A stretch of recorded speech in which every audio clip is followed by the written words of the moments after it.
Well, I suppose it has been a significant presence in the policy arena for quite a long time. And I think it's shaped the approach to key policy questions. It's made timely interventions at points of crisis and opportunity. It's developed a method which I think has stood the test of time in terms of engagement, reflection, deliberation, and advice.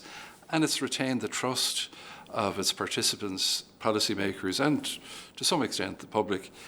So overall, I think it hasn't served us too badly.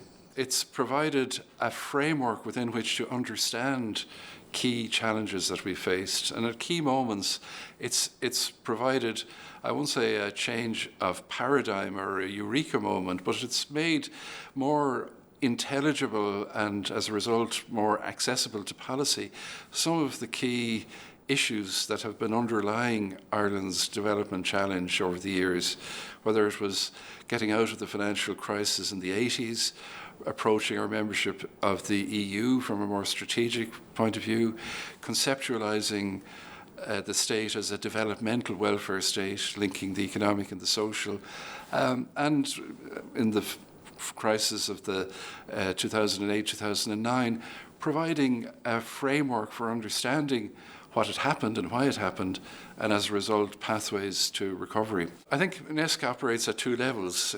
The members of the council and then the secretariat, who not just produce analysis and draft recommendations, but actually engage and to some degree facilitate or animate the discussion between the members.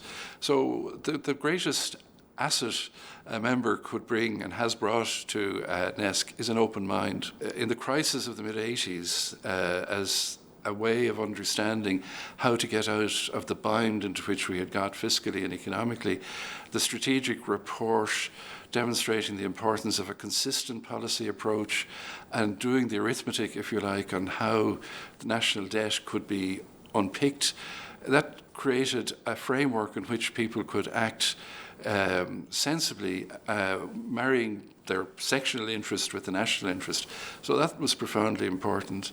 The strategy report on Europe and what we should give to our membership or through our membership, as well as what we should prioritise in looking to the benefits of membership, was also a formidable contribution.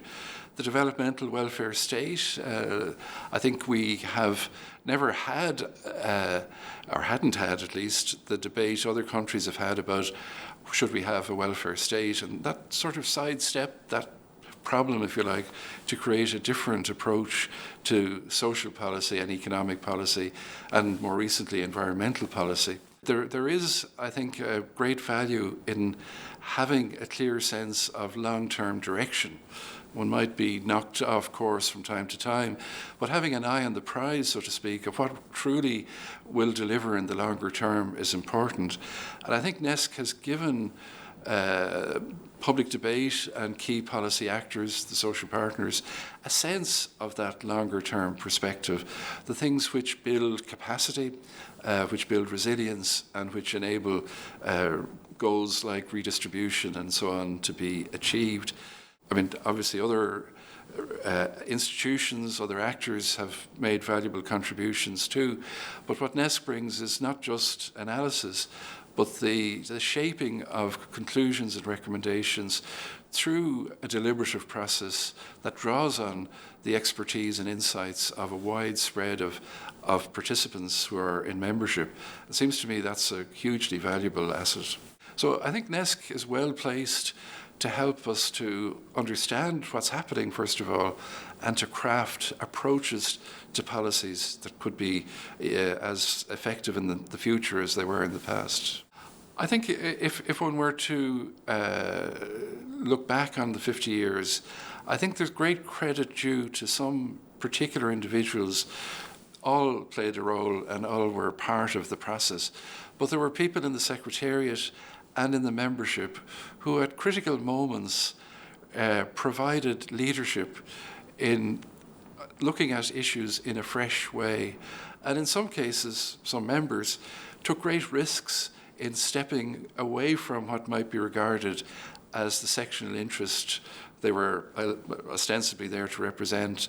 And their to my mind, the hidden heroes of the story, people who at a particular moment were prepared to take a risk in supporting something which was different, challenging, and possibly unpopular.